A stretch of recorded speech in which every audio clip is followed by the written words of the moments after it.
အခု rate ကျွဲဖြည့်မယ်ကျောင်းသားကျောင်းသူများအတွက်အစင်းဖြည့်နည်းလေးကိုပြဝေပေးကြပါတယ်ကျွန်တော်တော့လေကျွန်တော်တို့ကဖြည့်တဲ့နေရာမှာပြည်မှုကိုတပည့်တွေနဲ့အတူပူပေါင်းပြီးတော့ပြောပြပေးပါမယ်ခင်ဗျာ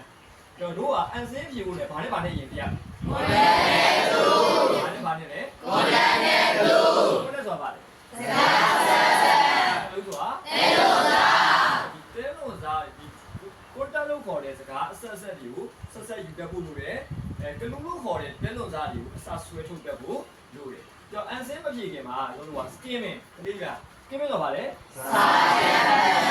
စာကျမ်းဖတ်ခြင်းပေါ့နော်ဒီစာပိုင်းကိုဖြည့်မဲ့ research ပတ်စီကိုအကျဉ်းလေးနော်တစ်ခေါက်နှစ်ခေါက်လောက်အကျဉ်းဖတ်လိုက်ဖို့လိုတယ်အဲကြောင့်စာအုပ် skimming ပေါ့အကျဉ်းဖတ်ရင်ဘာရလာမလဲပြော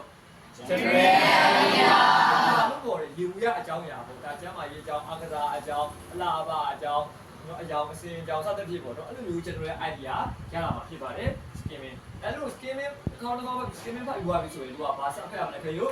scanning ဆိုတာပါလေအသေးစိတ်ဖတ်ခြင်းအသေးစိတ်ဖတ်သွားမယ်ပေါ့နော်အသေးစိတ်ဖတ်သွားမယ်အဲ့ဒီကမှာအသေးစိတ်ဖတ်တဲ့အခါမှာသူကတော့ဘာလုံးဝရမလဲဆိုတော့ underline important ဟောအရေးကြီးတဲ့စလုံးတွေမလုပ်ရမလဲမြင်ရမယ်လောက်ရမယ်နောက်ကတော့အဲ့ဒီလိုနော်အသေးစိတ်ဖတ်ရင်ဘာရေးဆိုင်ရမလဲဆိုတို့မသိတဲ့စလုံးတွေဘာတွေလို့ unfamiliar word တွေကတရားပုံရေးဆိုင်ရအဲ့တော့အဲ့ unfamiliar word တွေကိုသူက guess ဘာလို့ရမလဲခံမှန်းမယ် guess ဘာလို့ရမလဲခံမှန်းမယ်နီးကိုသုံးပြီးတော့ခံမှန်းမလဲဆိုတော့ဘာနဲ့လဲကိုယ်နဲ့သူစကားဆက်ကိုဖတ်ကြည့်မယ်ပြီးရင်အဲ့ဒီစကားစာကြောင်းမှာရှိရဲ clue လို့ခေါ်တယ်တင်းလို့သာထုတ်မယ်နော်အဲ့တင်းလို့သာကိုအရှိခံပြီးတော့အဲ့ကိုမသိတဲ့စလုံးကဘာလဲဆိုတာကိုခံမှန်းကြည့်ရမယ်နော်အဲ့လိုခံမှန်းနော်ပြီးလို့ရှိရင်တော့ဖြည်းဖြည်းချင်းနဲ့ကိုမပြည့်စုံအထိပ္ပယ်ဒီပေါ်လာလိမ့်မယ်ပြီးတဲ့အခါမှာတို့ကနော်အဲ့လိုဖတ်ပြီးရင်တို့ကဘိုးဘေးဝက်ကိုအရင်ဖြည့်ဖို့လုပ်တယ်။ဘာအရင်ဖြည့်ရမလဲပြောဘိုးဘေးဝက်ကိုအရင်ဖြည့်မယ်။ဘိုးဘေးဝက်ဖြည့်ပြီးရင်မှနော်အပေါ်ကနော်ဘိုးဘေးဝက်ဖြည့်ပြီးတော့မှအပေါ်ကပြန်ဖတ်အောင်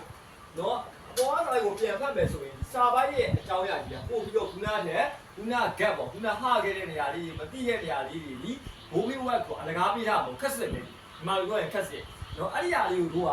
ရှင်းပါမယ်ဆိုရင်ပေါင်းလိုက်တော့မှလားဒီကတို့စာအန်ဆင်းစာပါကြီးอ่ะเนาะအရာနဲ့စာလို့ရှိရင်ပုံပြီးတော့နားလည်သွားမယ်เนาะအဲ့လိုမျိုးဘိုးလေးဝက်ပြည့်ပြီးတော့မှ answer the question เนาะပြည့်မယ်ဆိုရင်သူကအကောင်းဆုံးဖြစ်တယ်ခုပြောကြရှိရ question နံပါတ်10 question နံပါတ်ဘယ်လောက်လဲ10နံပါတ်10ဒီ open type question open type ဆိုတဲ့သဘောကအပြင်းထောင်ပြီးကြကိုယ်တော်လေးကဘာလို့အောင်ရေးရဒီကမှာသူကဒီအကြောင်းကတစ်ပိုင်းလုံးကိုရှို့ပြီးတော့ဘာအကြောင်းလဲလို့သူကအဲ့လိုပြီးတဲ့ခါရှိရင်ကြောက်ကိုယ့်ရဲ့အပြေနဲ့ကိုဖြေလို့ရတယ်ကြောက်တူစရာလို့ပါပြီအခုနော်ဒါသူလေးကတာတော့ NCT လေးပဲဒီပါလေအားလုံးသိကြပါ